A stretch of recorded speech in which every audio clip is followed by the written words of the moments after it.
हाँ जी, तो मुकेश अंबानी की एक कंपनी है जियो फाइनेंशियल सर्विसेज, वो मार्केट में बहुत तेजी से आगे बढ़ रही है और धुआंधार परफॉर्मेंस दे रही है। तो अगर आपको डाउट है कि वो कंपनी मल्टी बैगर के किरदार में उभर कर आएगी या नहीं आएगी, तो मुझे लगता है कि मैंने आपकी वो दुविधा कुछ ना कुछ हद तक तो हल कर दी है।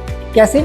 अगर आपको ये समझना है कंपनी कैसे परफॉर्म करेगी फ्यूचर में, तो आप उसका पहले विजन समझिए, उसका बिजनेस मॉडल समझिए। तो जियो फाइनेंशियल सर्विसेज का बिजनेस मॉडल कैसा है? सबसे मेन काम तो उसका ये है, जियो क्रेडिट, इसका मतलब उधार। और अगर आप देखेंगे पिछले साल से, तो उसका वो वाला बिजनेस डबल हो चुका है। उसके बाद जियो फाइनेंशियल सर्विसेज ने म्यूचुअल फंड इंडस्ट्री में भी अपने कदम रख दिए हैं। उसका एक जेवी है ब्लैक रॉक के साथ, उसके थ्रू जियो फाइनेंशियल सर्विसेज इंश्योरेंस में भी है एक जेवी के थ्रू विद अलियांस।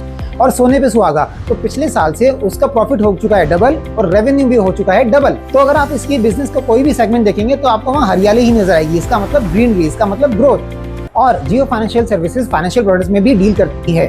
तो अगर हम देखेंगे पिछले महीने जियो फाइनेंशियल सर्विसेज ने 34,000 करोड़ फाइनेंशियल प्रोडक्ट्स बेचे हैं। फाइनेंशियल प्रोडक्ट्स मतलब personal loan, credit cards, digital gold, FDs. इससे साफ पता लगता है कि हर बिजनेस सेगमेंट में एक ग्रोथ स्टोरी जरूर है। और आप ही मुझे बताइए, जियो आज कहाँ नहीं है? आपकी सिम जियो, आपका ओटीटी ऐप जियो, आपका इंटरनेट जियो।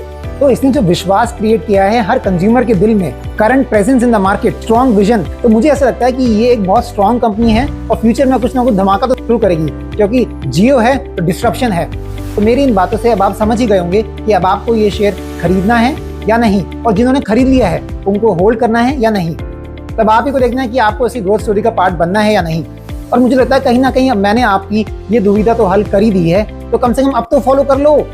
मैं हूँ CA Dev Gupta from the Dev delight show. ऐसे ही अच्छे टॉपिक्स को लेके आता रहूंगा। तब तक के लिए टेक केयर, ध्यान रखिए, बाय बाय।